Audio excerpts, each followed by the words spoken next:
हरे कृष्ण माता जी। Audio video clear இருக்கா? கிளியரா இருக்கு மாதாஜி. ஓகேம்மா, தேங்க்யூ ஸோ மச் மா. ஸ்டார்ட் பண்ணிட்டுமா கிளாஸ்? ஓகே மாதாஜி. ஓகே, எல்லாருக்கும் அன்பான மாலை வணக்கங்கள். இஸ்கான் மங்களூர் சார்பாக நாமநேஷா தாஸ் பிரபுஜி பிரசிடென்ட் இருக்க இல்லையா, அவருடைய ஆசீர்வாதத்துடனும் இந்த ஈஷோபினிஷத் வகுப்பை நான் தொடங்குகிறேன். முதல்ல ப்ரேயரோட கிளாஸை ஸ்டார்ட் பண்ணலாம். நம ஓம் விஷ்ணுபதாய कृष्ण कृष्णाय भूतले श्रीमदे भक्ति वेदांत स्वामिनीति नामिने नमस्ते सरस्वती देवी गौरवाणी प्रचारिणे निर्विशेष शून्यवादी पाश्चात्य देशतारिणे। जय श्री कृष्णा चैतन्य प्रभु नित्यानंद श्री अद्वैत गदाधार श्रीवासादि गौर भक्त वृंदा। हरे कृष्णा कृष्ण कृष्णा हरे हरे, हरे राम राम राम हरे हरे। ओम नमो भगवते वासुदेवाय, ओम नमो भगवते वासुदेवाय, ओम नमो भगवते वासुदेवाय। ओम अज्ञानतिमिरन्दस्य ज्ञानाञ्जनशालाकये चक्षुरुन्मीलितं तस्मै श्री गुरुवे नमः। हरे कृष्णा। இன்னைக்கு ஈசோபனிஷத்தை பற்றி ஸ்டார்ட் பண்ணலாம். ஹரே கிருஷ்ணா மாதாஜி பிரபுஜி. நான் உங்களுக்கு முதல்ல நம்ம சிம்பிளாக சொல்லி கொடுத்துட்டு அப்புறம் புக்கில் இருக்கிறத நம்ம படிச்சுக்கலாம் அப்புறமா. ஓகே, ஈஷோபனிஷத் பிரார்த்தனை ஸ்லோகம். இப்போ இது மொத்தம் ஈஷோபனிஷத்துங்கிறது 18 ஸ்லோகங்களை கொண்டது. 18 ஸ்லோகங்களில் நம்ம இது முதல்து இன்னும் இன்வோகேஷன் பேர். இது இன்வோகேஷன்னா அது பிரார்த்தனை ஸ்லோகம்னு பேர். முதல்து ஸ்டார்டிங் 00 இதுக்கு போட்டிருக்கேன். இது இஸ்கான் மங்களூரில் இருக்கிற ராதா கோவிந்தா டெம்பிளில் இருக்கிற டெய்டி ஸ்ரீலா பிரபுபாதாஜி. ஸோ இதில் அறிமுகத்தில் நம்ம டெஃபினிஷன் ஆஃப் வேதத்தின் வரையறை, வேதத்தை பற்றி நல்ல டீட்டெயில்ஸ் பார்க்கணும். அதில் 4 டிஃபெக்ட்ஸ் ஆஃப் ஹியூமன் பீயிங், ஒரு உயிர் வாழ்வில் 4 குறைபாடுகள் என்னன்னு பார்க்க போகிறோம். அப்புறம் ஒரு உண்மையான ஆன்மீக குருவின் தகுதிகள் என்ன, அதுவும் நம்ம படிச்சிருக்கோம், இருந்தாலும் இன்னும் கொஞ்சம் டீட்டெயிலாக பார்த்துக்கலாம். அதே மாதிரி அறிவை பெறுவதற்கான 3 வழிகள் என்ன, எப்படி அறிவு கிடைக்கணும்னா எப்படி 3 வழிகள் ஈஸியஸ்ட் வே இருக்குங்க. ஓகே, அறிவை பெறுவதற்கான 2 செயல்முறைகள், ப்ராக்டிக்கல் எப்படி அக்வயர் நாலேஜ், ப்ராக்டிக்கலாக ப்ராசஸ் எப்படி பண்ணலாம் அப்படிங்கிறதையும் பார்க்கலாம். So 3 division of the Vedas, அது வேதங்களின் 3 பிரிவுகள். பிரஸ்தான திரையா, ஓகே, ஸ்ருதி பிரஸ்தானா 3 வகைகள். இதெல்லாத்தையும் நோட் பண்ணி வச்சுக்கோங்க, ஏன்னா உங்களுக்கு ஒரு கொஸ்டின் ஆன்சர் எழுதுறது ரொம்ப சௌரியமாக இருக்கும். அது ஸ்ருதி பிரஸ்தானா வாட் இஸ், அதாவது நம்ம காதால் கேட்கறது ஸ்ருதி, கேள்வி ஞானம். மூலவேதம் மூலவேதம் வேதங்களை வேதவியாசர் 4 வகைகளாக பிரித்துள்ளார்னு பார்க்குறோம். அடுத்தது 2வது ஸ்மிருதி பிரஸ்தானம், முனிவர்களால் நினைவில் கொள்ளப்படுவது.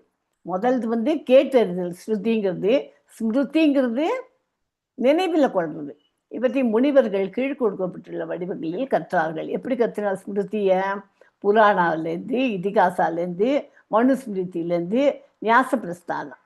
அடுத்தது இது 3 வழியாக புராணங்கள், இதிகாசங்கள், மனுஸ்மிருதி, இது மூலியமாக அவள்லாம் அந்த வேதங்களை கற்றுண்டாள்.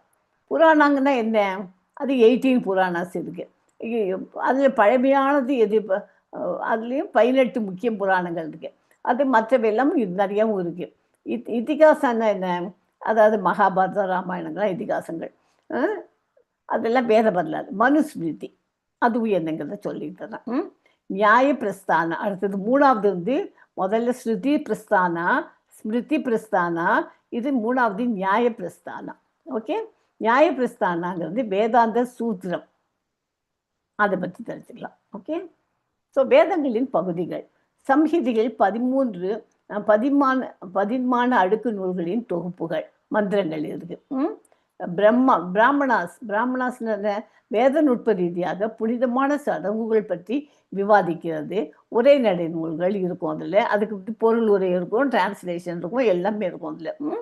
அத்துடன் அவற்றின் பொருள் மற்றும் பல தொடர்புடைய கருப்பொருள்கள் குறித்து கருத்து தெரிவிக்கும். அதை பற்றி டீட்டெயில் ஸ்டடி, இங்கிலீஷில் சொல்லுவோம், பர்பட்னு சொல்லுவோம் இல்லையா, கருத்து தெரிவிக்கின்றன. இந்த ஆரண்யகங்கள்னா என்ன? வனப்பகுதி நூல்கள் அல்லது வன ஒப்பந்தங்கள், ஆபத்தான சடங்குகள் மற்றும் பல்வேறு வகையான கூடுதல் பொருள்களின் விவாதம் மற்றும் விளக்கத்தை கொண்டு உள்ளன. ஓகே, 4வது தான் உபனிஷத். உபனிஷத்துல என்ன? வேதங்களின் தத்துவார்த்த பகுதிகள். இப்போ நம்ம படிக்கிற ஈசோபனிஷத்துங்கிறது என்னது? வேதங்களின் தத்துவார்த்த பகுதிகள். ஸோ 4 இதை ஞாபகம் வச்சுக்கோ. வேதங்களோட பகுதிகள், சம்ஹிதைகள், 2வது பிராமணர்கள், அடுத்தது 3வது ஆரண்யகங்கள், 4வது உபனிஷத். ஓகே, ஸோ உபனிஷத்னா என்ன? யாருக்காவது தெரியுமா உபனிஷத்னா? எக்ஸ்பிளைன் பண்ண முடியுமா? எஸ் மாதாஜி, தெலுங்கு யாராவது தெரிஞ்சுன்னா. உபனிஷத் என்றால் ஆன்மீக குரு இருக்கணும், அவர் பக்கத்தில் அருகில் அமர்வது என்று பொருள். உபனிஷத்துனா நமக்குன்னு ஒரு ஆன்மீக குரு இருக்கணும். அந்த ஆன்மீக குரு அணுகிறதுக்கு முன்னாடி நம்ம என்ன தயார் பண்ணிக்கணும்? நம்ம 16 ரவுண்டு சாண்டிங் த மகா மந்த்ரா, ஹரே கிருஷ்ணா கிருஷ்ண கிருஷ்ணா ஹரே ஹரே, ஹரே ராம ராம ராம ஹரே ஹரே. அந்த மந்திரத்தை நம்ம ஒரு நாளைக்கு ஒரு 4 இது. இப்போல்லாம் எல்லாரும் எத்தனை ரவுண்டு சாண்ட் பண்ணுறேன்னு எனக்கு தெரியாது, இருந்தாலும் நீங்கள் தெரிஞ்சது கொஞ்சம் சொல்ல முடியுமா? கொஞ்சம் இன்ட்ராக்ட் பண்ணிட்டு கிளாஸ் எடுக்கலாம். எத்தனை ரவுண்டு சாண்ட் பண்ணுறீங்க எல்லாரும்? மாதாஜி நான் 16 ரவுண்டு பண்றேன் மாதாஜி. Very good Mataji. யார் மாதாஜி நீங்க? Meenakshi. Meenakshi, very good Meenakshi Mataji, very good. 16 round chanting பண்ணீங்கன்னா நோ ப்ராப்ளம். அடுத்தது லதா மாதாஜி, நீங்க எத்தனை ரவுண்ட் சாண்ட் பண்றீங்க? ஹரே கிருஷ்ணா.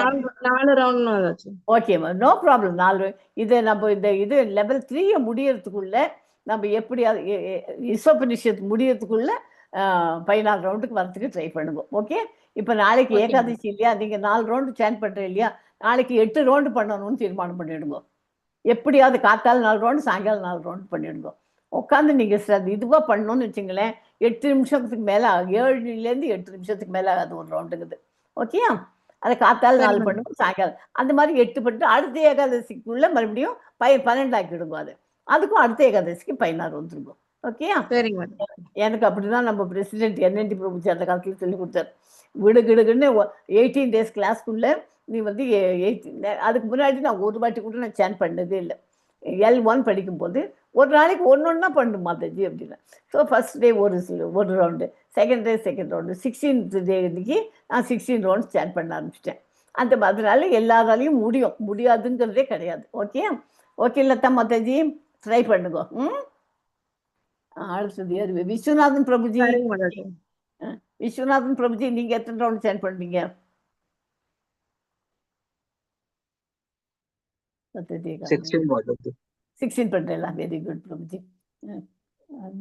காலிஷ் பிரபுஜி, நீங்க எத்தனை ரவுண்ட் பண்றீங்க?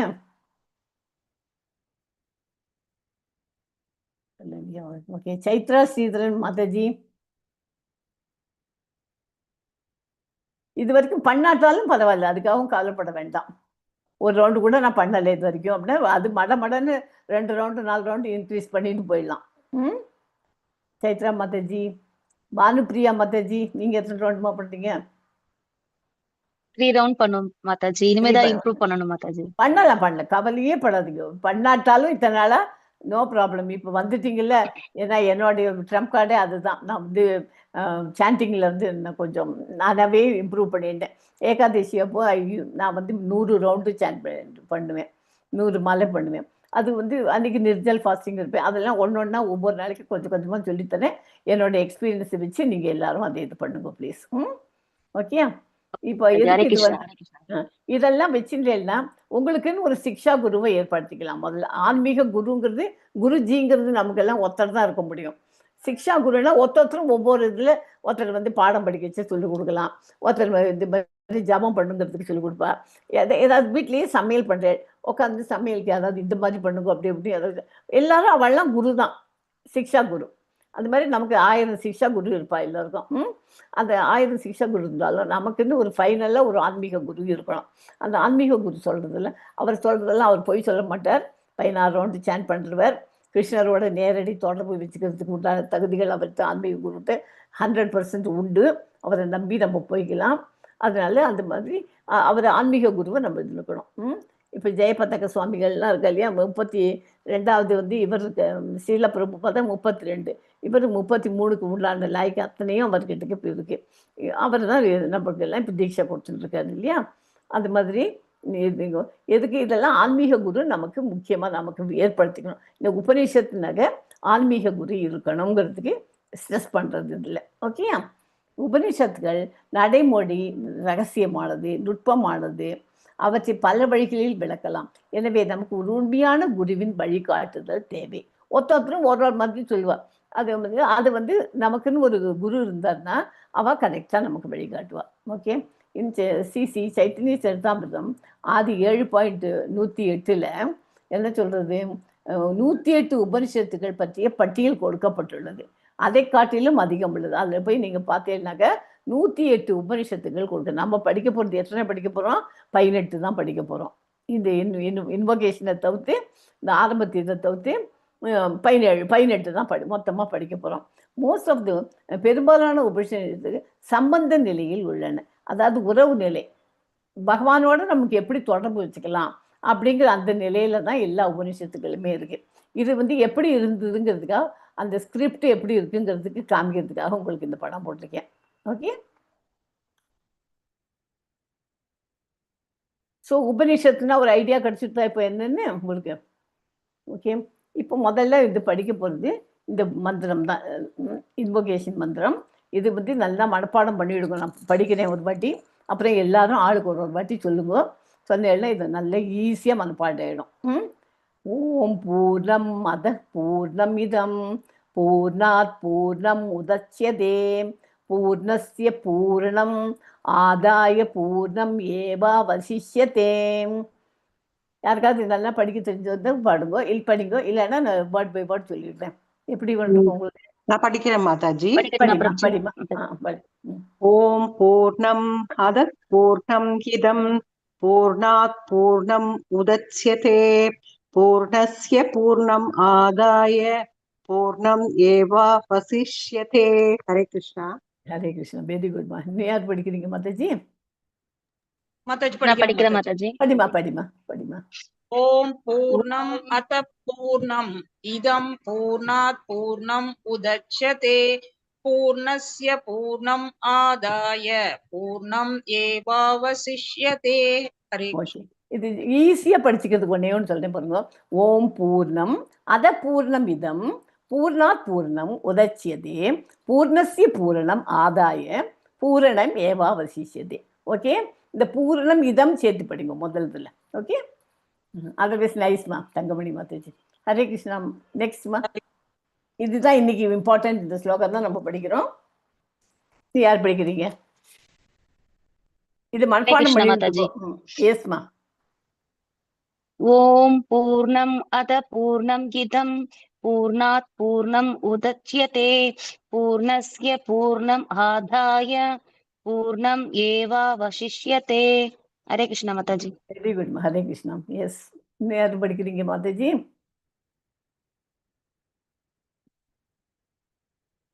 பாலுப்ரியா மாதாஜி படிச்சுட்டாங்க. மாதாஜி, ஓம் ஓம் பூர்ணம் அதஹ பூர்ணம்னு படிக்கணுமா அத பூர்ணம்னு படிக்கணுமா? அதஹ் இஹ் ஹாக்கு மேல புள்ளி இருக்கு இல்லையா, புள்ளி வச்சுக்கோ. அதஹ். ஓம் பூர்ணம் நான் படிக்கிறேன். ஓம் பூர்ணம் அதஹ் பூர்ணம் இதம் பூர்ணாத் பூர்ணம் உதச்யதே பூர்ணஸ்ய பூர்ணம் ஆதாய பூரணம் ஏவாவசிஷ்யதே. தேங்க்யூ மாதாஜி. தேங்க்யூ மாதாஜி. அந்த இது அதாவது இப்போ பின்னாடி இருக்கு மீனிங் படித்தாலும் புரிஞ்சு போயிடும் இது என்னங்கிறது. பூரணம்ங்கிறது என்ன? பூர்ணம்னா பூரணமானவர் பகவான் அப்படிங்கிறதுக்கு தான் பூர்ணம்னா. நம்ம தமிழில் என்ன சொல்லுவோம்? பூர்ணம்னாக்க முழு நிறைஞ்சவர், முழுசு அப்படிங்கிறது தானே பூர்ணமோ. பார்க்கலாம் எப்படி வருது. பூர்ணம் அதா முழுமை என்பது என்பது நான் ஆத்மாவாகி நான் அதன் இயல்பே பிரம்மம், உருவமற்றது, வரம்பற்றது, படைப்பின் காரணமாக கருதப்படுகிறது.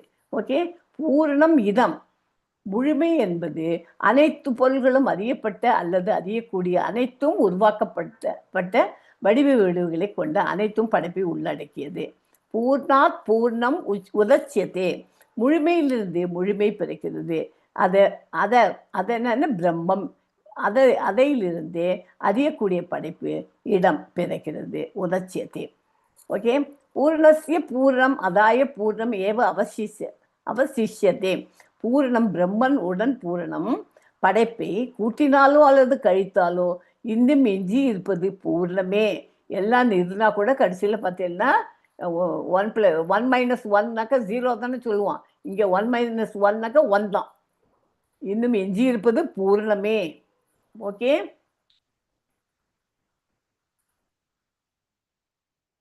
ஸோ யஜுர்வேதத்தின் பகுதி முக்கியமான வேதங்களில் ஒன்று. கதா கேனா போன்ற 10 முக்கிய உபனிஷத்துகளில் ஒன்று. யஜுர்வேதத்தில் ரொம்ப இம்பார்ட்டன்ட் எதுனா உபனிஷத்து தான். அதில் இருக்கிறதுல கதா கேனா அப்படின்னு 10 இருக்குது. அந்த உபனிஷத்துகளில் 10 உபனிஷத்து, எனக்கு அது 2 தான் எனக்கே தெரியும். இன்னும் வேர்ட்னாக்கா நீங்கள் கூகுள் பண்ணி பார்த்துக்கோ. கதா கேனா அப்படின்னு அதோட அதை தவிர்த்து பாக்கி இருக்கிறதெல்லாம் எல்லாமே சேர்ந்து அந்த உபனிஷத்துல ஒன்று தான் இது நம்ம படிக்கிறோம். ஓகே, இது இயல்பிலேயே பகுப்பாய்வு மற்றும் தத்துவார்த்தமானது. ஆனால் மிகவும் கவிதை நடை மற்றும் பிரார்த்தனை வரிகள் நிறைந்தது.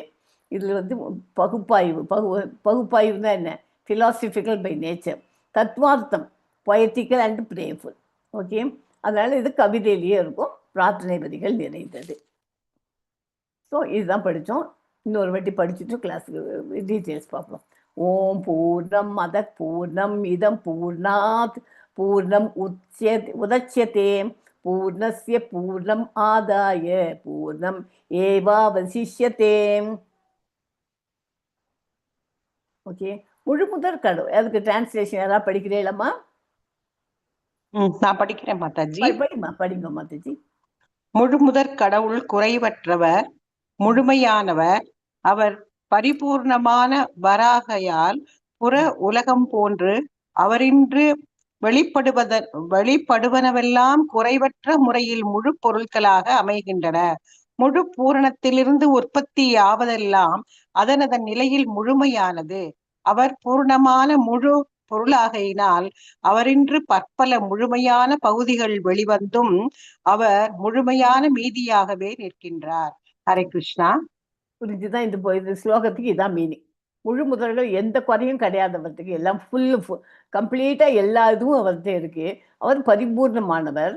புற உலகம் போன்று அவரிடம் எதுவுமே குறைவற்ற முறையில் எதா இருந்தாலும் குறைவா இருக்குன்ற மாதிரி புறப்பொருள்களை அது கூட முழுமையாக பார்த்துடலாம்.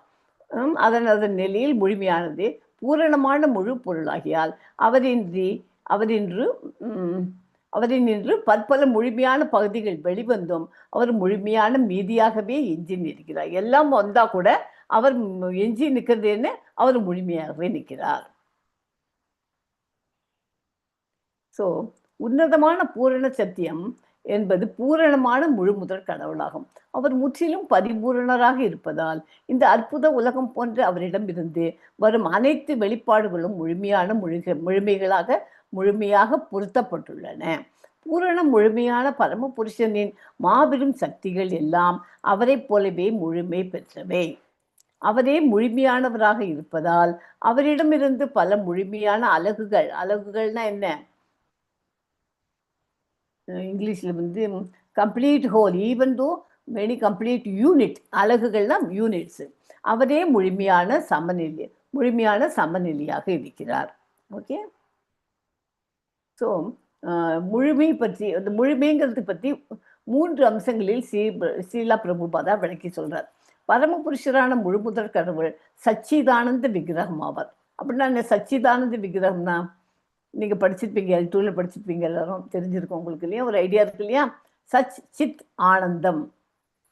அறிவு பிரம்மத்தை உணர்வது என்பது பரமபுருஷனின் சத் என்னும் தன்மையை, அதாவது அவர் நித்தியமான தன்மை உணர்ந்து அறிவதாகும்.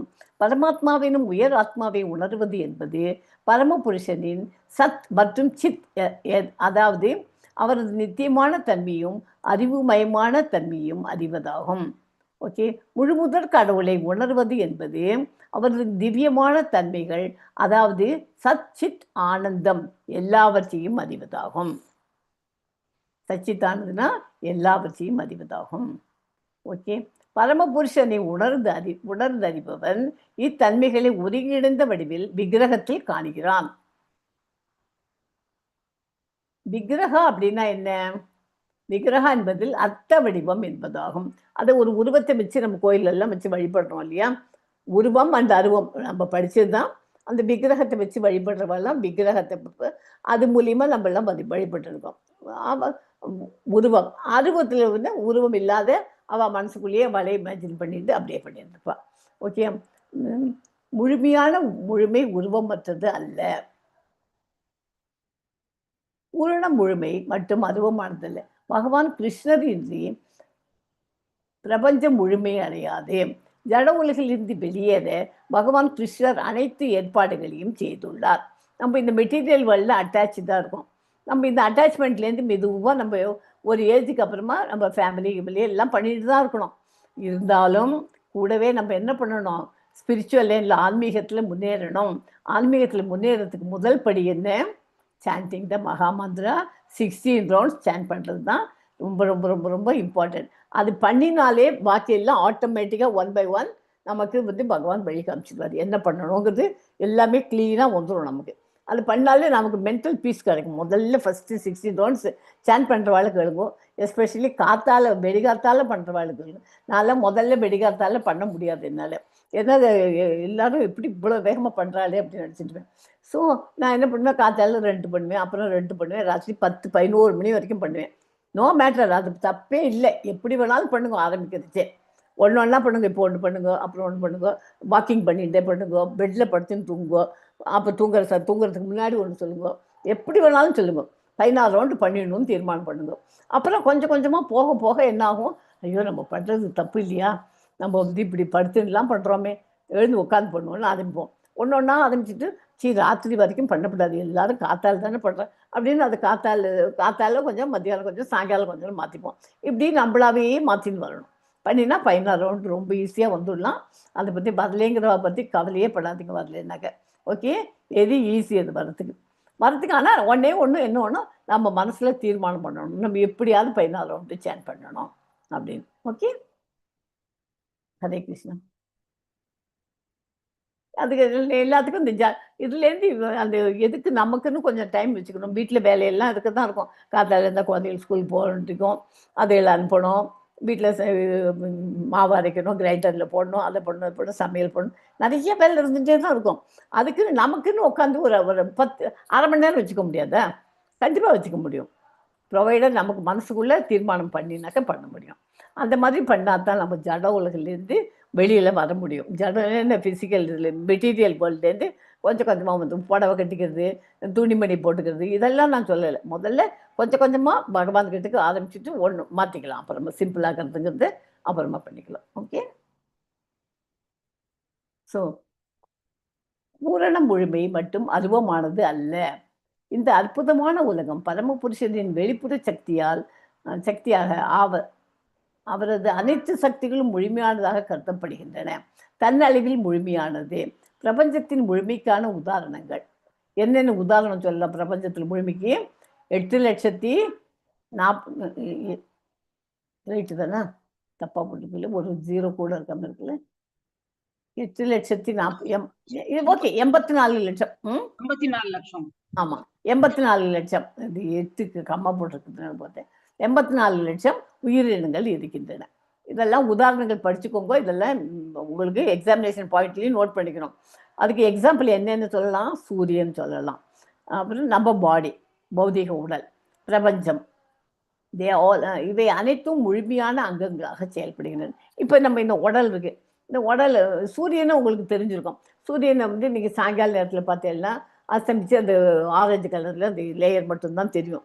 காத்தால உதிக்க வச்சு பார்த்தா அதே மாதிரி ஆரஞ்சு கலர் கொஞ்சம் கொஞ்சமாக தெரியும். அப்புறம் கொஞ்சம் கொஞ்சமாக பார்த்தா கொஞ்சம் பிரைட்னஸ் வரும், இப்படி வரும். அப்புறம் ஒரு பாதி வரைக்கும் பார்ப்பேன். அப்புறம் முழுசும் பார்த்தீங்கன்னா ஃபுல் சூரியன் வெளில வந்துடும். ஓகே, டே டைம் ஃபுல்லும் வரும், மறுபடியும் சாயங்காலம் ஆச்சுன்னா மறைய போகும். அந்த செங்கதிர்கள்லாம் அது இதெல்லாம் வந்து மெதுவாக கொஞ்சம் கொஞ்சமாக மறைஞ்சு போயிடும். அதெல்லாமும் வந்து உயிர் வாழ்களின் அதை ஒன்றும் இருக்க முடியாது. அதே மாதிரி இந்த நம்ம பௌதிக உடல், இப்போ நம்மளாம் பௌதிக உடலில் இருக்கோம். இந்த உடலுக்கு இப்போ வந்து ஏன் இதுக்கு உடலுக்கு மதிப்பு? இப்போ நம்ம உடலுக்கு சொல்லுங்க பார்க்கலாம். படிச்சாச்சு, L2 வரைக்கும் நல்லா படிச்சுட்டீங்க. நல்லா ஆத்மா உள்ள இருக்கிறதுனால. ஆத்மா உள்ள இருக்கிறது, உயிர் உள்ள இருக்கிறதுனால நமக்கு அது பௌதிக உடலுக்கு மதிப்பு. அந்த உடல்லேருந்து அந்த ஆத்மாவானது பிரிஞ்சு போயிடுச்சுனாக்க அவ்வளவுதான், அந்த உடலுக்கு மதிப்பு. என்னம்மா? அதோட பேரே மாறிடுது மாதாஜி. ஆமா. அந்த உடல் வந்து அதுக்கு நமக்கு உடல்னு சொல்லக்கூடாது. அது இது உயிர் உள்ள உடல்னு சொல்ல முடியாது. அது வெறும் இதுதான், வேற மாதிரி பேர் தான் அவங்க சொல்ற மாதிரி. அது பௌதிக உடல். அது அந்த பௌதிக உடல்ல நம்ம ஆத்மா மட்டும் இருக்கா? ஆத்மாவோட கூட யார் இருக்கார்? கூட நம்ம இருதயத்துல ஆத்மாவோட பரமாத்மாவும் கூட. நம்ம ஆத்மாவும் சோலும் இருக்கு, கூடவே சூப்பர் சோலும் இருக்கார். 2 பேரும் சேர்ந்து தான் நீ பண்ண. நம்ம ஒரு திருடம் இருக்கான், ஒரு திருடன் யாருமே இல்லை இந்த வீட்டில், போய் திருடிட்டு வரலாம் அப்படின்னு வீட்டுக்குள்ளே போகிறான். அங்கே போய் திருட போனான்னா அவன் திருடுறான், அவன் யாருமே பார்க்கலன்னு நினச்சிட்டு இருக்கான். ஆனால் ஒருத்தர் யாரோ ஒருத்தர் கூடவே அவரோடய இருந்துகிட்டே பார்த்துட்டு இருக்கார். அவனுக்கு தெரியல, ஏன்னா அவன் திருட. அவன் படிப்பு இது பகவானோடைய ஸ்பிரிச்சுவல் ஆன்மீகத்தில் அவனுக்கு அதை பற்றி அறிவே கிடையாது. இப்போ நம்மளாம் எழுத்துலேயே வந்தாச்சு, நமக்கு அந்த அறிவு இருக்குது, நமக்கு பண்ணுறது எந்த தப்பும், அதனால் நம்ம தப்பே பண்ண மாட்டோம். அதனால நம்ம தெரிஞ்சு 100% நம்ம தப்பு பண்ண மாட்டோம். அந்த மாதிரி தப்பு பண்ணுறவெல்லாம் அவனுக்கு ஆத்மா பரமாத்மாங்கிறது அவனுக்கு தெரியல. ஓகே, அது ஒன்று எக்ஸாம்பிள் வச்சுக்கோ. யூனிவர்ஸ், பிரபஞ்சம், இந்த உலகம் இது மொத்தமாகவே the all functions as complete unit, எல்லாம் முழு இது அப்படிங்கிறத மாதிரி அவெல்லாம் அங்கங்களாக செயல்படுகின்றன.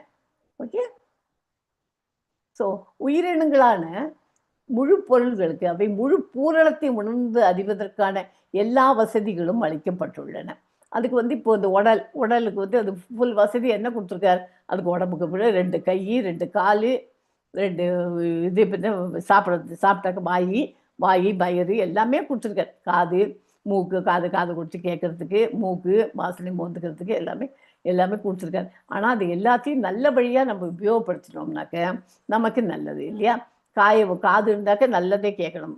பகவத்கீதை, பாகவதம், இந்த மாதிரி ஈஸ்வபரிஷன், இந்த மாதிரி நல்ல சமாச்சாரங்கள்லாம் நம்ம கேட்கறதுக்கு தான் காது. மூக்கு எதுக்கு? பகவானோட பிரசாதத்தையும் பகவானுடைய மலர்கள், வாசனை மலர்கள், திரவியங்கள்லாம் மோந்துக்கிறதுக்கோசரம் தான், முகரத்துக்கு. அதே மாதிரி கண் எதுக்கு? நல்லதையே பார்க்கறதுக்கு. கெடுதலான பிக்சர், டிவி எல்லாம் பார்த்துட்டு அதெல்லாம் பண்ணக்கூடாது, நல்லதையே பார்க்கறதுக்காக தான் அது கண்ணையும் கொடுத்துருக்கு. எல்லா வசதிகளும் ஒவ்வொன்றும் பார்த்து தான் பகவான் அதனால அது முழு பூரணத்தை அந்த உயிரினங்கள் இருக்கின்றன. எனவே முழுமையான பூரணமும் வடிவமற்றது அல்ல. அவர் உருவமற்றவராக இருந்தால், அதாவது அவர் தனது படைப்புகளை விட எந்த வகையிலும் குறைந்தவராக இருந்தால் பூரணமானவர் ஆகார். அவர் ஏதாவது ஒன்று குறைச்சல அவர்கிட்ட, ஒன்றும் குறைச்சல் இல்லை, அதனால அவர் பூரணமானவர். ஏதாவது குறைச்சலாக இருந்ததுன்னா நம்ம பூரணமானவர் ஆகார், இல்லை அப்படின்னு சொல்லலாம். ஆனால் அவர் எல்லாம் இருக்கிறதுனால அவருக்கு பூர்ணமானவர். பூரணம் முழுமை பெற்றவே புலனறிவிற்கு உள்ளும் புறமுமாக எல்லாவற்றையும் நம்முள் அடக்கியவராக இருத்தல் வேண்டும். இல்லை எனில் அவர் முழுமையானவராக மாட்டார். ஓகே, புரிஞ்சுதான் இது வரைக்கும் நம்ம படிச்சது கொஞ்சம் உங்களுக்கு? ஹரே கிருஷ்ணா மாதாஜி. ஹரே கிருஷ்ணா மாதாஜி. பூர்ணமானவர் மாதாஜி. என்னம்மா? பகவான் எல்லா விதத்திலையும் பூர்ணமானவர். ஆமா, எல்லாமே இடத்துலையுமே பூர்ணமான. அவற்றுக்கு ஏதாவது குறை இருந்ததுன்னா பூரணமானவர் அல்லன்னு சொல்லலாம். ஆனால் என்ன எதுல குறைன்னு சொல்வாள்? அவர்கிட்ட 6 இது ஐஸ்வர்யங்கள் இருக்கு, 26 குணங்கள், நல்ல குணங்கள் இருக்கு. எது இல்லைன்னு நம்ம சொல்ல முடியும்? அவர்கிட்ட எல்லாமே இருக்கு. நம்ம முதல்ல நம்மளை படைச்சி வச்சுட்டு நம்மளோட கூடவே இருக்கார், அத்தனை உயிரினங்களோடையும் கூடவே இருக்கார் பரமாத்மாவா, இல்லையா? அதனால அதுதான் இது வரைக்கும் படிச்சதுல இம்பார்ட்டன். ஏதாவது சந்தேகம் இருக்கா இது வரைக்கும் படிச்சதுல மாதாஜி? ஓகேயா? மேல போலாமா? இல்ல மாதாஜி, புரிஞ்சுது, எல்லாமே புரிஞ்சுது இல்லையா? ஓகேம்மா.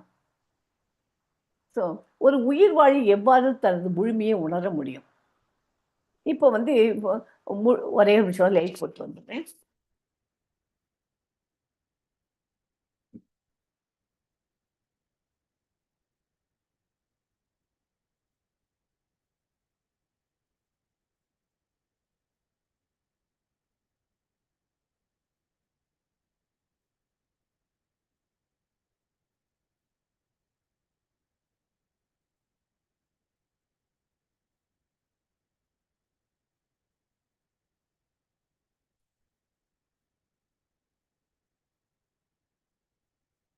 Hello Krishna Mataji, sorry.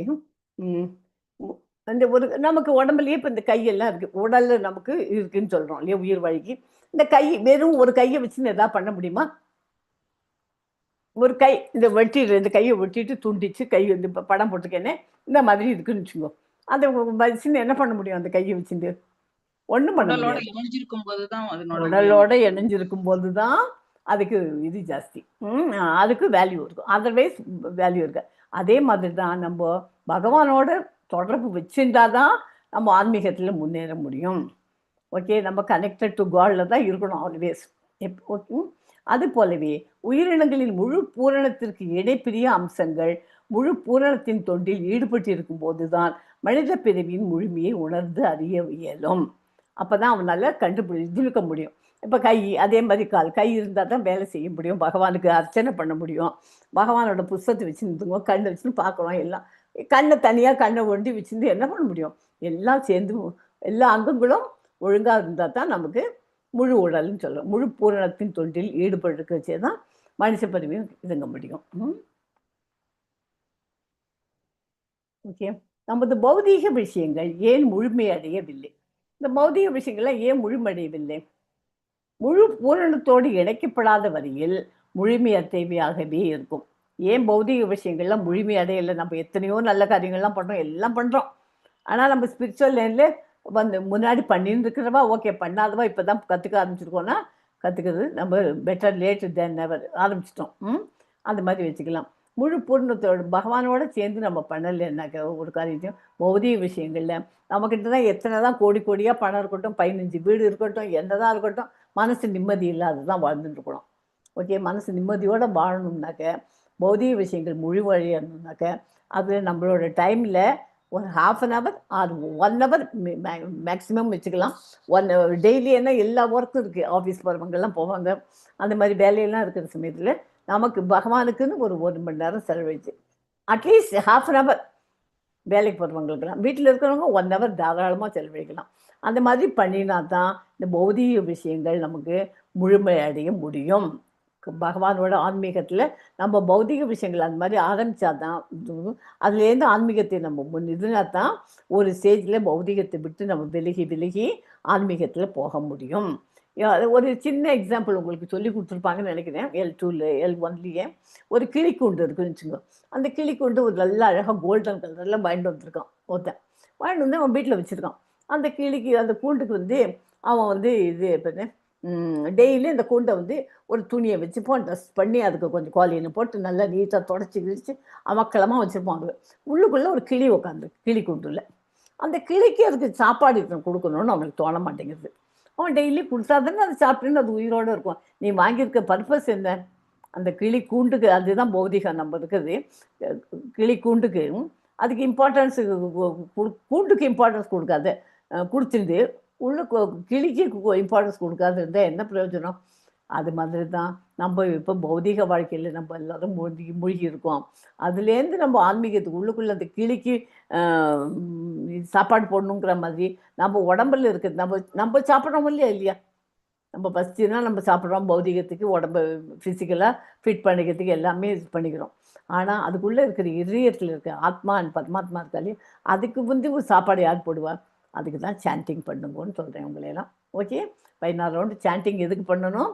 இதயத்தில் இருக்கிற ஆத்மா அண்ட் பரமாத்மா பார்த்துட்டுப்பார், அதுக்கு சாப்பாடு போடணும். ஓகே. அதுக்கு தான் எக்ஸாம்பிள் கிளிக்கூண்டு எக்ஸாம்பிள் வச்சுக்குவோம். ஓகே. இது கொஸ்டின் ஆன்சர்ஸ். இதை லாஸ்ட்டில் வரலாம். என்கிட்ட படிச்சுக்கலாமா இந்த கொஸ்டின் ஆன்சரையும்? ஓகே. ஆன்மீக உணர்வின் எந்த நிலையில் பரமபுருஷரின் சச்சித் ஆனந்த சக்தி உணரப்படுகிறது? இந்த கொஸ்டினுக்கெல்லாம் உங்களுக்கு ஆன்சர் தெரிஞ்சிருக்கணும். முழுமையான பூரணம் எப்படி இருக்கிறது என்பதை விளக்குங்கள். ஓகே. அப்புறம் உருவமற்றது அல்ல அப்படி சொல்வேடா. அனைத்தையும் ஒரு முழுமையான அங்கமாக உருவாக்குதல். இது ரெண்டுத்துக்கும் 2 எடுத்துக்காட்டுகளோட சொல்லுங்க. Okay. What is the reason for இது ஒரு ஸ்க்ரீன்ஷாட் எடுத்து வச்சுக்கோங்க. இதுக்கு ஆன்சர் அப்புறமா கொஞ்சம் நேரம் வச்சு சொல்லுங்க. What is the reason for the seeing things? விஷயங்களை முழுமையற்றதாக காண்பதற்கு காரணம் என்ன? ஒரு விஷயம் முழுமையாக படலை நமக்கு. ஏன்? என்ன பதில்? அதுக்கு காண்பதற்கான காரணம் என்ன? நம்ம ஆன்மீகத்தில் டச் வச்சுக்கலாம், கனெக்ஷன் இல்லை நமக்கு. புலனின்பம் என்ற பௌதிக வாழ்க்கை என்பது ஒரு அது என்னது இப்போ படிச்சதுல தான் வந்து மாயை. மாயை. Very good very good. அந்த மாதிரி இதுக்கெல்லாம் ஆன்சர் தெரிஞ்சு வச்சுக்கணும். ஸோ இப்போ வந்து இப்போ நம்ம படித்ததெல்லாம் வந்து உங்களுக்கு இன்னைக்கு படிக்க வேண்டியது அதுதான். இன்னும் டீட்டெயில்டாக வந்து எல்லாத்துக்கும் புக் இருக்கா, யார்கிட்டலாம் புக் இருக்கோ புக்கை பார்த்துக்கோ, இல்லாதவங்க இதை பார்த்து படிச்சுக்கோங்க.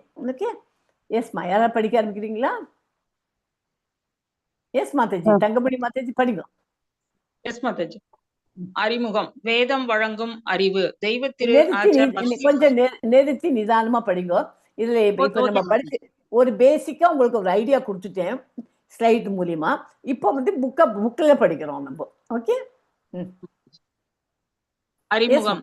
வேதம் வழங்கும் அறிவு. தெய்வத்திரு பக்தி வேதாந்த சுவாமி பிரபுபாதர் அவர்கள் 1969 அக்டோபர் தேதியன்று லண்டனில் கான்வே ஹாலில் ஆற்றிய உரை. ஸ்ரீமதியரே, ஸ்ரீமான்களே, இன்றைய உரையின் பொருள் வேதம் வழங்கும் அறிவு என்பதாகும். வேதம் எனும் சம்ஸ்கிருத சொல்லின் அடிப்படை சொல்லுக்கு பல வகையில் விளக்கம் தரலாம். ஆனால் இதன் இறுதியான பொருள் ஒன்றே. வேதம் என்றால் அறிவு. ஒப்புக்கொள்ளப்படும் எந்த அறிவும் வேதமே. ஏனென்றால் வேதங்கள் கற்பிக்கும் அறிவே மூல அறிவாகும். கட்டுப்பட்ட நிலையிலுள்ள நம் அறிவு குறைபாடுகள் மிக்கது. கட்டுப்பட்ட ஆத்மாவுக்கும் முக்தியடைந்த ஆத்மாவுக்கும் இடையே உள்ள வித்தியாசம் என்னவென்றால், கட்டுப்பட்ட ஆத்மாவுக்கு 4 குறைபாடுகள் உள்ளன. முதலாவது குறை, அவன் பல தவறுகள் செய்பவன். உதாரணமாக, எங்கள் நாட்டில் மகாத்மா காந்தி மனிதருள் மாணிக்கமாக கருதப்பட்டவர். ஆனால் அவரும் பல தவறுகளை செய்தார். அவரது வாழ்வின் இறுதி நாட்களில் கூட அவரது உதவியாளர் மகாத்மா காந்தி அவர்களே, நீங்கள் புது டெல்லி கூட்டத்திற்கு போக வேண்டாம், அதில் ஆபத்து இருப்பதாக நண்பர்கள் மூலம் அறிகிறேன் என்று எச்சரித்தார். ஆனால் அவர் கேட்கவில்லை. போவதில் பிடிவாதமாக இருந்தார். அங்கு கொல்லப்பட்டார். மகாத்மா காந்தியை போன்ற பல பெருமக்கள், ஜனாதிபதி கென்னடி, இப்படி பலர் தவறுகள் செய்தனர். தவறுவது மனித இயல்பு. இது கட்டுண்ட ஆத்மாவின் ஒரு குறை. மற்றொரு குறை, ஒரு நிமிஷம். கட்டுண்ட ஆத்மாவோட ஒரே ஒரு குறை என்னன்னு புரிஞ்சுட்டு இல்லையா? முதல் குறை தவறு செய்வது. ஓகேம்மா, மற்றொரு முறை படிங்க. மற்றொரு குறை மாயையின் வசப்படுவது. மாயை என்றால் இல்லாத ஒன்றை இருப்பதாக எண்ணுவது. எல்லோரும் மாதாஜி கொஞ்சம் மூவ் பண்ணுங்க. எல்லோரும் கொஞ்சம் மூவ் பண்ணுங்க மாதாஜி, தெரியல. பேஜ் மூவ் பண்ணுங்க. எல்லாரும் தன் உடலை தானாக கருதுகிறார்கள். உங்களை நீங்கள் யார் என்று கேட்டால், நான் திரு ஜான், நான் செல்வந்தன், இது அது என்று சொல்வீர்கள். இவையெல்லாம் உடலை ஒட்டிய இனப்பாடுகள். அப்படி எண்ணுவது மாயை. நீங்கள் உங்கள் உடல் அல்ல. மூன்றாவது குறை ஏமாற்றும் இயல்பு. பிறரை ஏமாற்றும் குணம் எல்லோரிடமும் உண்டு. ஒருவன் முதல் தரமான முட்டாளாயிருந்தாலும் தன்னை பெரிய அறிவாளி. செகண்ட் குறை சொல்லிடுறேன். ரெண்டாவது குறை என்ன? நான் உடல் அல்ல, நம்ம என்ன? ஆத்மா. நான் உடல் அல்ல, ஆத்மா. இப்ப இந்த உடல் வந்து உயிர் ஆத்மா கிளம்பியாச்சுனாக்கா உடலுக்கு வேல்யூ கிடையாது. அந்த உடல் ஆக்டிவா இருக்கிறதுக்கு காரணம் ஆத்மா தான். அதுதான் ரெண்டாவது குறை. மூன்றாவது குறை, மூன்றாவது குறை ஏமாற்றும் இயல்பு. பிறரை ஏமாற்றும் குணம் எல்லோரிடமும் உண்டு. ஒருவன் முதல் தரமான முட்டாளாய் இருந்தாலும் தன்னை பெரிய அறிவாளியாக காட்டிக்கொள்வான். அவன் மாயையின் வசப்பட்டு தவறுகள் செய்பவன் என்று முன்பே அவனுக்கு சொல்லப்பட்டிருந்தாலும் இது இப்படிப்பட்டது, இது இப்படிப்பட்டது என்று தத்துவம் பேசுவான். ஆனால் தனது சுய நிலையை கூட அவன் அறியான். குறைபாடுகள் மிக்கவனாக இருந்தும் தத்துவ நூல்களை எழுத துணிவான். இது அவனை பிடித்துள்ள நோய், ஏமாற்றும் நோய். இதுதான் 3வது குறை. ஏமாற்றும் இயல்பு. ஓகேம்மா. இறுதியாக நமது புலன்கள் குறைகள் உள்ளவை. நம் கண்களை பற்றி நாம் பெருமைப்பட்டுக் கொள்கிறோம். கடவுளை காட்ட முடியுமா என்று பலர் சவால் விடுகிறார்கள். ஆனால் கடவுளை காணும் தகுதியுடைய கண்களை அவர்கள் பெற்றிருக்கிறார்களா? அந்த கண்களில்லாவிட்டால் உங்களால் காண முடியாது. திடீரென்று இந்த அறை இருட்டாகிவிட்டால் உங்கள் கைகளை கூட உங்களால் காண முடியாது. அப்படியானால் உங்கள் காணும் சக்தியை என்ன என்பது? எனவே குறையுள்ள இந்த புலன்களின் உதவியால் அறிவை, அதாவது வேதத்தை எதிர்நோக்க முடியாது. கட்டுப்பட்ட வாழ்வின் குறைகளிடையே இருந்து கொண்டு முழுமையான அறிவை நாம் யாருக்கும் தர முடியாது. நாமும் முழுமையானவர்கள் அல்ல. எனவே வேதங்களை அவை உள்ளவாறே ஒப்புக்கொள்கிறோம். வேதங்கள் இந்துக்களை சேர்ந்தவை என்று நீங்கள் சொல்லலாம். ஆனால் நாங்கள் இந்துக்கள் அல்ல. கொஞ்சம் எங்களின் உண்மையான அடையாளங்கள், எங்களின் உண்மையான அடையாள சொல் வர்ணாசிரமம் என்பதே. வர்ணாசிரமம் என்றால் வேதங்களின்படி நடப்பவர்கள். வர்ணம் மற்றும் ஆசிரம் எனும் 8 பிரிவுகளில் மனித சமுதாயம் அடங்கியுள்ளது என்பதை ஒப்புக்கொள்பவர்கள் என்றாகும். சமுதாயத்தில் 4 பிரிவுகளும் ஆன்மீக வாழ்வில் 4 பிரிவுகளும் உள்ளன. இது வர்ணாசிரமம் எனப்படும். பகவத்கீதையில் இதை பற்றி சொல்லப்பட்டிருப்பதாவது, இந்த பிரிவுகள் கடவுளால் உண்டாக்கப்பட்ட காரணத்தால் எல்லா இடங்களிலும் நிலவுகின்றன. சமுதாயத்தின் பிரிவுகளான பிராமணர், க்ஷத்ரியர், வைசியர், சூத்ரர். மனிதரில் மிகச் சிறந்த அறிவாளிகளை, பிரம்மத்தை உணர்ந்தவர்களை பிராமணர் என்பர்.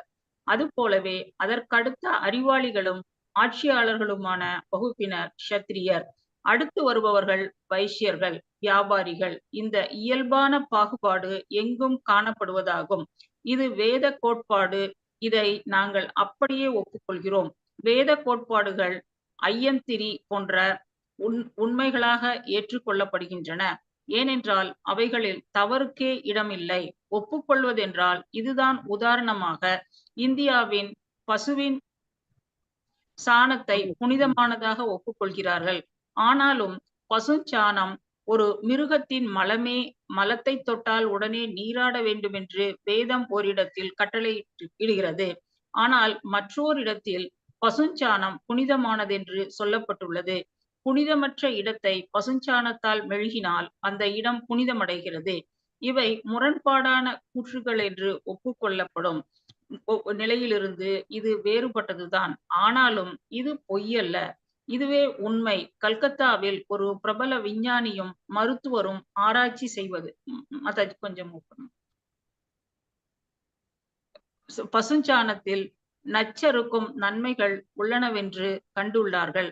இந்தியாவில் ஒருவன் மற்றொருவரிடம் நீ இப்படி செய்ய வேண்டும் என்று சொன்னால், இதென்ன வேதவாக்கா, நான் அப்படியே ஒப்புக்கொள்வதற்கு என்று மற்றவன் கேட்பான். வேத கட்டளைகளை விமர்சிப்பதில்லை, ஆனால் அவை எப்படி ஏற்பட்டுள்ளனவென்று கவனமாக ஆராய்ந்தால் அவையெல்லாம் சரியானவையே என்பது புலனாகும். வேதங்கள் மனித அறிவின் தொகுப்புகள் அல்ல. வேத ஞானம் ஆன்மீக உலகிலிருந்து, அதாவது கிருஷ்ண பரமாத்மாவிடம் இருந்து வருவதாகும். வேதத்திற்கு மற்றொரு பெயர் ஸ்ருதி. ஸ்ருதி என்றால் கேள்வியிலிருந்து வரும் அறிவு. அது ஆராய்ந்தறிவும் அறிவல்ல. ஸ்ருதி தாயை போன்றது. நாம் நமது தாயிடமிருந்து எவ்வளவோ அறிவை பெறுகிறோம். உதாரணமாக, உங்கள் தந்தை யார் என்றும் தெரிய வேண்டும் ஆனால் அதை உங்களுக்கு சொல்லக்கூடியவர் யார்? உங்கள் தாயே. இது உன் தந்தை என்று உங்கள் தாய் சொன்னால் நீங்கள் அதை ஒப்புக்கொண்டே ஆக வேண்டும். அவர் உங்கள் தந்தைதானா என்று ஆராய்ந்து அறியும் வழி எதுவும் இல்லை. அதுபோலவே உங்கள் அனுபவ அறிவிற்கு, ஆராய்ச்சி அறிவிற்கு, புலனறிவிற்கு அப்பாற்பட்ட ஒன்றை பற்றி நீங்கள் அறிய வேண்டுமானால் வேதத்தை ஒப்புக்கொள்ள வேண்டும். இது ஆராய்வதற்கு இடமில்லை. இது ஏற்கனவே ஆராயப்பட்டு எடுக்கப்பட்ட முடிவு. முன்பு உதாரணமாக சொன்னது போல தாயின் கூற்றை அப்படியே ஒப்புக்கொள்ள வேண்டும். வேறு வழியில்லை. வேதங்களை தாய் என கருதப்படுகின்றன. பிரம்மா பிதாமகர் என்று கருதப்படுகிறார். ஏனென்றால் வேத ஞானத்தில் முதலாக பயிற்சி பெற்றவர் அவரே. ஆரம்ப காலத்தில் முதல் உயிர்வாழி பிரம்மாவே. அவர் வேத ஞானத்தை பெற்று கொஞ்சம்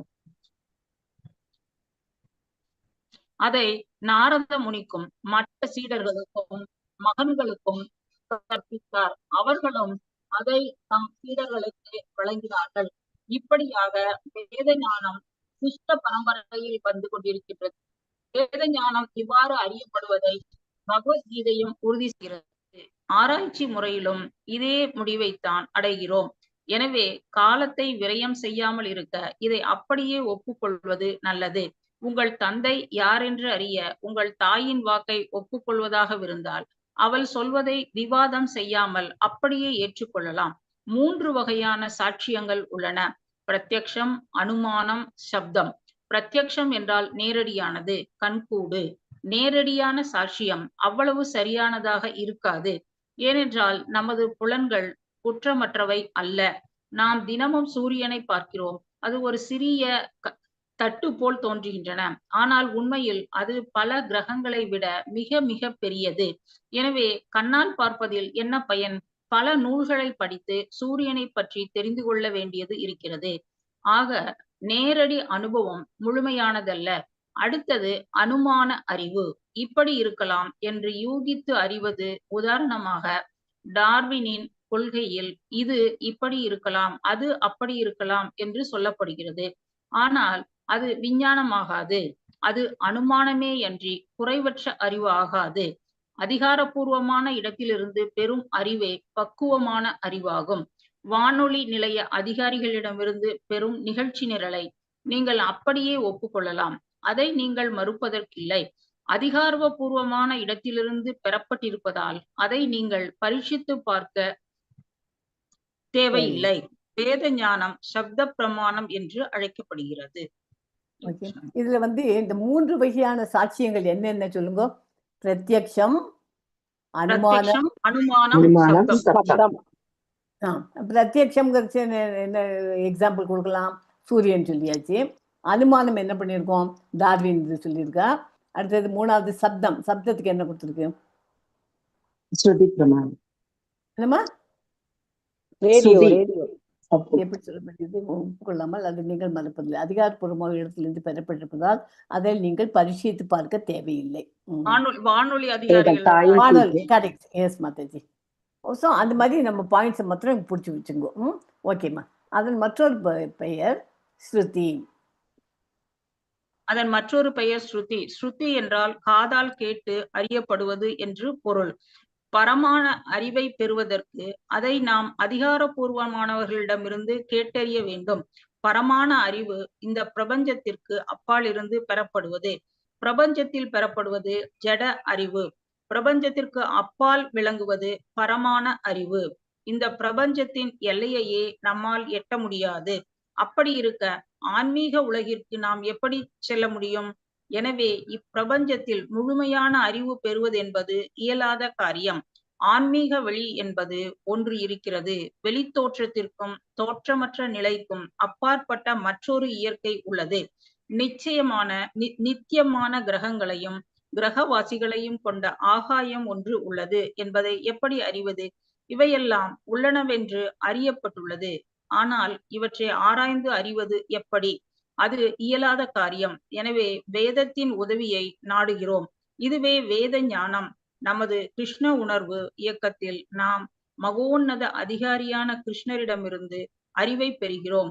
மனித இனத்தின் எல்லா வகையினரும் கிருஷ்ணரையே மகோன்னத அதிகாரியாக ஒப்புக்கொள்கிறார்கள். முதலில் நான் 2 வகையான பரம ஞானிகளை பற்றி கூறுகிறேன். அருவவாதிகள் எனப்படும் மாயாவாதிகள் ஒரு வகையினர். ஆதிசங்கரின் வழி நடப்பவர்களான இவர்கள் பொதுவாக வேதாந்திகள் எனப்படுவர். மற்றொரு வகையான பரம ஞானிகள் வைஷ்ணவர்கள். ராமானுஜாச்சாரியா, மத்வாச்சாரியா, விஷ்ணு சுவாமி போன்றவர்கள். சங்கர சம்பிரதாயம், வைஷ்ணவ சம்பிரதாயம் ஆகிய 2 வகையினரும் கிருஷ்ணரை முழுமுதற் கடவுளாக ஒப்புக்கொள்கிறார்கள். அருவவாத அவ்யக்த பிரம்மம் பிரச்சாரம் கொஞ்சம் பிரச்சாரம் செய்வதாக கருதப்படும். ஆதிசங்கரரும் உண்மையில் வியக்தவாதியே. பகவத்கீதைக்கு அவர் எழுதிய விரிவுரையில் முழுமுதற் கடவுளான நாராயணர் பிரபஞ்ச தோற்றத்திற்கு அப்பாற்பட்டவர் என்று குறிப்பிடுகிறார். மேலும் அவர் உறுதிப்படுத்துகிறார், முழுமுதற் கடவுளான நாராயணரே கிருஷ்ணர். அவர் தேவகிக்கும் வசுதேவருக்கும் மகனாக வந்தவர்.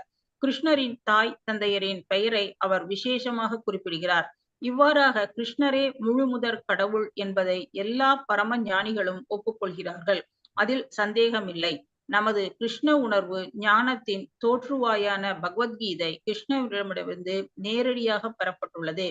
கிருஷ்ணர் உரைத்திருப்பதை விமர்சனம் செய்யாமல் அப்படியே நாம் ஒப்புக்கொள்வதால் பகவத்கீதையை அதன் உண்மை உருவில் வெளியிட்டிருக்கிறோம். அதுவே வேத ஞானம். வேத ஞானம் பரிசுத்தமானதாகையால் அதை நாம் ஏற்றுக்கொள்கிறோம். கிருஷ்ணர் கூறும் எதையும் நாம் ஏற்றுக்கொள்கிறோம். இதுவே கிருஷ்ண உணர்வு. இம்முறை கால விரயத்தை தவிர்க்கிறது.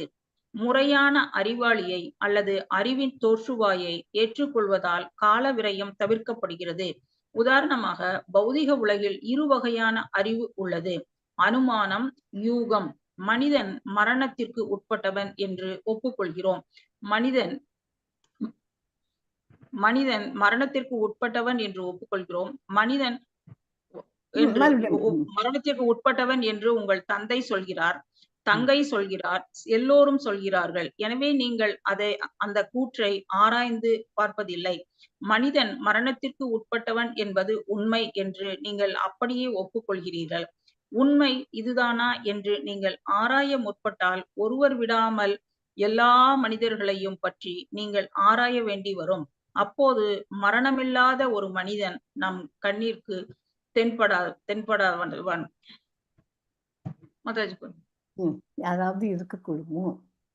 யாராவது இருக்கக்கூடுமோ என்று நீங்கள் எண்ணலாம்.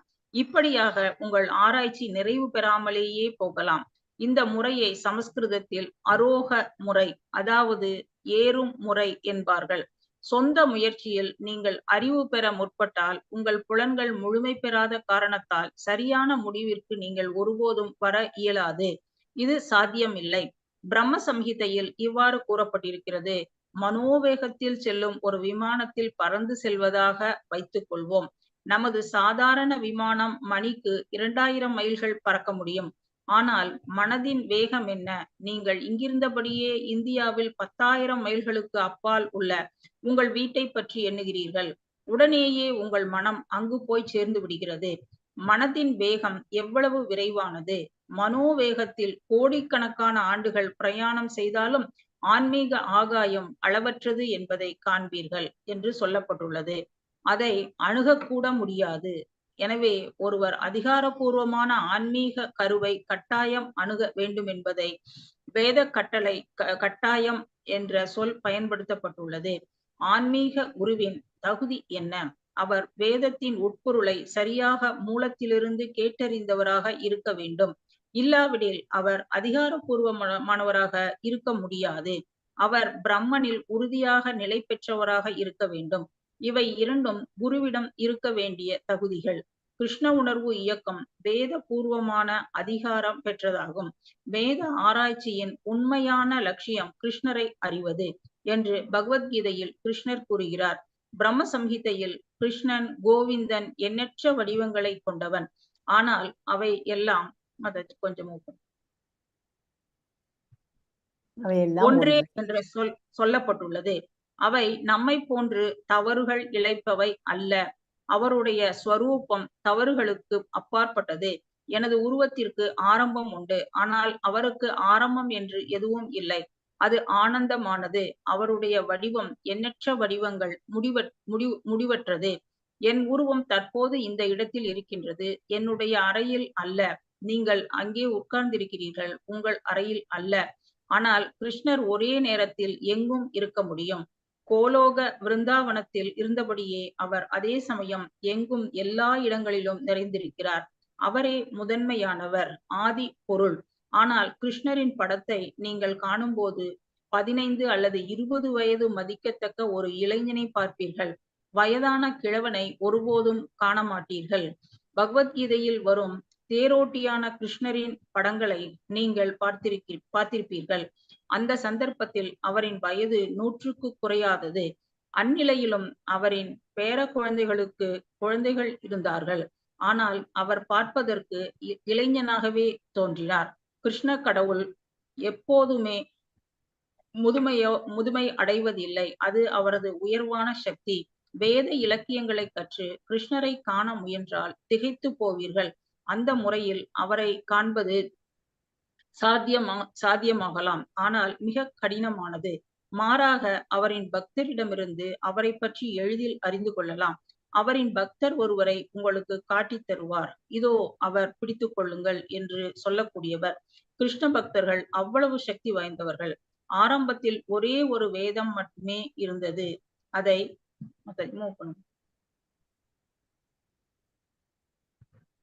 படிக்க வேண்டிய அவசியமும் இருக்கவில்லை. ஒரு முறை குருவிடம் கேட்ட மாத்திரமே புரிந்து கொள்ளக்கூடிய புத்தி கூர்மையையும் நினைவாற்றலையும் மக்களுக்கு இருந்தது. முழு கருத்தையும் நொடியில் புரிந்து கொள்வார்கள். ஆனால் 5000 ஆண்டுகளுக்கு முன்னர் கலியுக மக்களின் வசதிக்காக வியாசதேவர் வேதங்களை எழுத்தில் வடித்தார். நாளடைவில் மக்களின் வாழ்நாள் குன்றி நினைவாற்றல் குறைந்து புத்தி மழுங்கி போய் விடும் என்பதை அறிந்திருந்த வியாசர் வேத ஞானத்தை எழுத்தில் வடித்து விடுவது நல்லது என்று எண்ணினார். அவர் வேதங்களை 4ஆக பிரித்தார்: ரிக், சாம, யஜூர், அதர்வ.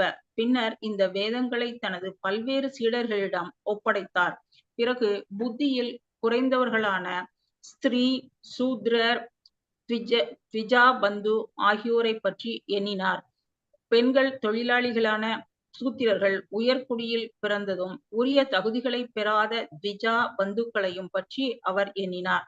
பிராமண குலத்தில் பிறந்தும் பிராமணர்களுக்கான தகுதிகளை பெற்றிராத ஒருவனை த்விஜா பந்து என்பார்கள். இவர்களுக்கு பயன்படும் வகையில் இந்தியாவின் சரித்திரம் என்று கருதப்படும் மகாபாரதத்தையும் 18 புராணங்களையும் வியாசர் தொகுத்தார். இவை எல்லாம் வேத இலக்கியங்கள் எனப்படும். புராணங்கள், மகாபாரதம், 4 வேதங்கள், உபனிஷத்துக்கள். உபனிஷத் என்பது வேதங்களின் ஒரு பகுதி. பின்னர் பாண்டித்தியம் பெற்றவர்களுக்காகவும் தத்துவ ஞானிகளுக்காகவும் என வேத ஞானத்தை எல்லாம் சுருக்கி வேதாந்த சூத்திரம் என்ற வடிவில் வழங்கினார். வேதங்களின் இறுதி வடிவம் இது. வேதவியாசர் தாமே வேதாந்த சூத்திரத்தை தன் குரு மகாராஜ் நாரதரின் கட்டளைப்படி எழுதினார். எனினும் அவருக்கும் திருப்தி ஏற்படவில்லை. ஸ்ரீமத் பாகவதத்தில் இந்த நீண்ட விவரிக்கப்பட்டுள்ளது. பல புராணங்கள், உபனிஷத்துக்கள் தவிர வேதாந்த சூத்திரத்தை எழுதியும் கூட வியாசருக்கு அவ்வளவாக திருப்தி ஏற்படவில்லை. அப்போது அவரது குரு மகாராஜா நாரதர், நீ வேதாந்தத்திற்கு விளக்கம் சொல் என்று பணித்தார். வேதாந்தம் என்றால் முடிவான அறிவு என்று பொருள். வேதாந்தம் என்றால் முடிவான அறிவு என்று பொருள். முடிவான அறிவு கிருஷ்ணரே. வேதம் முழுமையிலும் கிருஷ்ணரை அறிய வேண்டும் என்பது கிருஷ்ணர் சொல்கிறார். வேதாந்த கிருத் வேதவித் ஏவ சாகம். கிருஷ்ணர் சொல்கிறார், நானே வேதாந்தத்தை தொகுத்தவன், நானே வேதங்களை அறிந்தவன். எனவே இறுதி லட்சியம் கிருஷ்ணரே. இது வேதாந்த தத்துவத்திற்கு விரிவுரை வழங்கும் எல்லா வைஷ்ணவ பாஷ்யங்களிலும் விளக்கமாக கூறப்பட்டுள்ளது. கௌடிய வைஷ்ணவர்களான எங்களுக்கு பலதேவ வித்யாபூஷணர் எழுதிய கோவிந்த பாஷ்யம் எனும் நூல் கிடைத்தது. அது போலவே ராமானுஜாச்சாரியாரும் மத்வாச்சாரியாரும் பாஷ்யங்கள் எழுதியுள்ளார்கள். ஆதிசங்கரின் விளக்கம் ஒன்று மட்டுமே உண்டென்பதல்ல. வேதாந்த பாஷ்யங்கள் பல உள்ளன. ஆனால் முதலில் பாஷ்யம் எழுதியவர் வைஷ்ணவர் அல்லாத காரணத்தால் ஆதிசங்கரின் விளக்கம் ஒன்று மட்டுமே உள்ளதென்ற தவறான கருத்து மக்களிடையே பரவி இருக்கிறது. தவிர வேதவியாசர் தாமே மிகச் சிறந்த வேத பாஷ்யத்தை எழுதியுள்ளார். அதுவே ஸ்ரீமத் பாகவதம். வேதாந்த சூத்திரத்தின் முதற் சொற்களோடு ஸ்ரீமத் பாகவதம் தொடங்குகிறது. ஜாதி மாதியஸ்ய யதக. இந்த சொற்களுக்கான முழு விளக்கமும் பாகவதத்தில் பெறப்படுகிறது. பூரண உண்மையான பிரம்மன் எனப்படுவது யார் என்பதை மட்டும் வேதாந்த சூத்திரம் குறிப்பிடுகின்றது. எல்லாம் எதனின்று வெளிப்படுகின்றதோ அது பூரண உண்மை. இது சுருக்கம். இதற்கான விவரமான விளக்கம் ஸ்ரீமத் பாகவதத்தில் காணப்படுகின்றது. எல்லாம் பூரண உண்மையில் என்று கொஞ்சம் வெளிப்படுகிறது என்றால் பூரண உண்மையின் இயல்பு என்ன? இது ஸ்ரீமத் பாகவதத்தில் விளக்கப்பட்டுள்ளது. பூரண உண்மை உணர்வு உள்ளது, ஸ்வயம் பிரகாசமானது. நாம் பிறரிடமிருந்து அறிவை பெற்று நம் உணர்வையும் அறிவையும் வளர்த்துக் கொள்கிறோம். ஆனால் இறைவனான கிருஷ்ணர் ஸ்வயம் பிரகாசர் என்று சொல்லப்படுகிறார். வேத ஞானத்தின் முழுமையான சுருக்கம் வேதாந்த சூத்திரம். அதை எழுதியவரே ஸ்ரீமத் பாகவதத்தில் அதற்கான விரிவுரைகளையும் வழங்கியுள்ளார். வேத ஞானத்தை அறிய விழைபவர்கள் ஸ்ரீமத் பாகவதத்தையும் கற்று வேத ஞானத்திற்கான விளக்கங்களை புரிந்து கொள்ள வேண்டும் என்று இறுதியாக கேட்டுக்கொள்கிறோம். Hare Krishna. Hare Krishna. Thank you so much Mataji. Hare Krishna Mataji. இப்போ நம்ம படித்தோம் இல்லையா, அதே தான் மறுபடியும் இங்கே இருக்கு. இது நம்ம முன்னாடி படிச்சதுனால இது அவசியம் இல்லை. வேணா இந்த பொருள் உரை மாத்திரம் ஒரு வாட்டி படிச்சுடுறேன். விளக்கு உரை இதே தான் இப்போ முன்னாடி சொல்லு. முழு முதற் கடவுள் குறைவற்றவர் முழுமையானவர், அவர் பரிபூர்ணமானவராகியால் புற உலகம் போன்று அவரின்றி வெளிப்படுவனவெல்லாம் குறைவற்ற முறையில் முழு பொருட்களாக அமைகின்றன. முழு பூரணத்திலிருந்து உற்பத்தியாவதெல்லாம் அதன் நிலையில் முழுமையானது. அவர் பூரணமான முழு பொருளாகியால் அவரினின்று பற்பல முழுமையான பகுதிகள் வெளிவந்ததும் அவர் முழுமையான மீதியாகவே எஞ்சி நிற்கிறார். ஓகே, நம்ம முன்னாடி படித்ததும் அதே தான், அந்த ஸ்லோகத்தினோட இதுதான். ஓகே, மனித பிரிவில் முழுமையுடன் முழு பூர்ணத்தோடு இணைக்கப்படாத வரையில் முழுமையற்றவையாகவே இருக்கும்.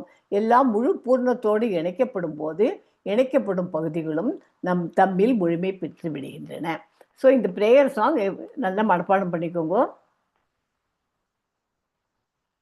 ஹரே கிருஷ்ணா மாதாஜி.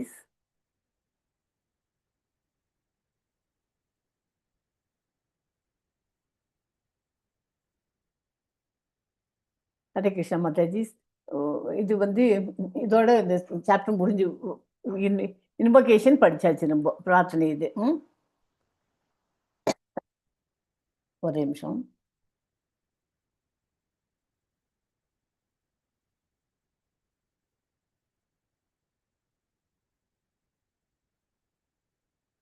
ஸோ இந்த ஸ்லோகத்தை மனப்பாடம் பண்ணிக்கோங்க, அதுக்கு மீனிங் பார்த்துக்கோங்க. நான் இப்போ இந்த யூடியூப் லிங்க்கை போடுறேன், இப்போ கிளாஸ் போடுறேன். அதில் பார்த்துட்டு அந்த கொஸ்டின்ஸ்க்கெல்லாம் ஆன்சர் தெரியுமான்னு பார்த்து வச்சுக்கோங்க.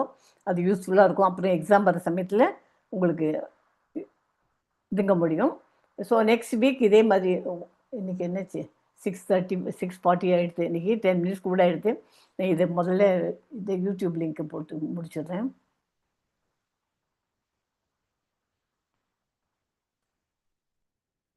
ஒரே நிமிஷம்.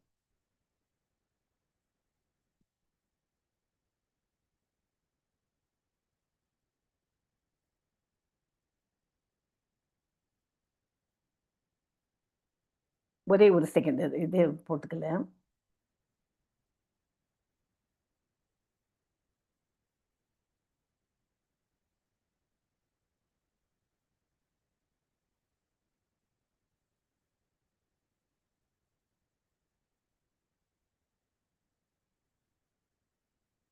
ஓகே, நான் படிக்கிறேன். ஹரே கிருஷ்ணா. கிளாஸ் இதோட வைண்ட் அப் பண்ணிக்கலாம். வாஞ்சா கல்பதரூபஸ்ய கிருபா சிந்துபியவச்ச பதித்தானாம் பாவனேபியோ வைஷ்ணவேபியோ நம்ம நமக. அந்த கூட வைஷ்ணவ விருந்து கி ஜெய். அமாச்சாரிய ஹரிதாஸ் தாக்கூர் கி ஜெய். ஹரே கிருஷ்ணா ஹரே கிருஷ்ணா கிருஷ்ண